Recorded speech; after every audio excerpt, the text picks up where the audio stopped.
అనుదిన నిత్యజీవపు మాటలు. దేవుని నామానికి మహిమ కలుగునుగాక. దేవుని వాక్యాన్ని చదువుకుందాము. మరియు ఆయన యందు మీరును సంపూర్ణులై ఉన్నారు. ఆయన సమస్త ప్రధానులకును అధికారులకును శిరస్సై ఉన్నాడు. కొలస్సీలకు రాసిన పత్రిక 2వ అధ్యాయము 10వ వచనం. నీతిమంతుడు ఒక్కడును లేడు అని పరిశుద్ధ లేఖనము సెలవిస్తోంది. అందుచేత పవిత్రమైన సంపూర్ణమైన మనుష్యుడు ఈ లోకంలో ఎవరునూ లేరు. మన తండ్రి అయిన దేవుడు మాత్రమే పరిశుద్ధుడు, పవిత్రుడు, సంపూర్ణుడు. దేవునికి మహిమ కలుగునుగాక. ఆమేన్. మన ప్రభువైన యేసుక్రీస్తునందు విశ్వాసముంచడం ద్వారా మాత్రమే ఉచితముగా నీతిమంతులముగా తీర్చబడి ఆయన పరిపూర్ణతలోనికి చేరుకోగలుగుతాం. మన రక్షకుడైన యేసుక్రీస్తునందు మాత్రమే మనము పరిపూర్ణము కాగలము.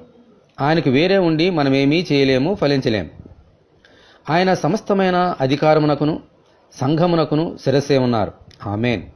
శరీరంలోని అవయవములన్నీ ఎలాగూ శిరస్సుకు లోబడతాయో మనము కూడా ఆ శిరస్సైన ప్రభునకు అన్ని విషయములలోనూ లోబడినప్పుడు ఆయన మనలను సంపూర్ణులుగా మలచి దీవిస్తారు. దేవునికి స్తోత్రము కలుగునుగాక. ఆమేన్. ఇటువంటి కృప కొరకు మనమందరము దేవుని ప్రార్థన చేసుకుందాము. ప్రభువా, మీ ఉచితమైన కృపచేత మమ్మలను నీతిమంతులుగా తీర్చుచున్నందుకు మీకు వందనములు. మీ వల్లే మేము కూడా ఈ లోకములో సంపూర్ణులుగా ఉండినట్లు దినదినము మమ్మను తీర్చిదిద్దమని ప్రభువైన యేసుక్రీస్తు ద్వారా ప్రార్థన చేయుచున్నాము తండ్రి. ఆమేన్. ప్రభువైన యేసుక్రీస్తు కృప మనకందరికీ తోడే ఉండి నడిపించునుగాక. ఆమేన్. పరిశుద్ధ దేవుని మందిరం.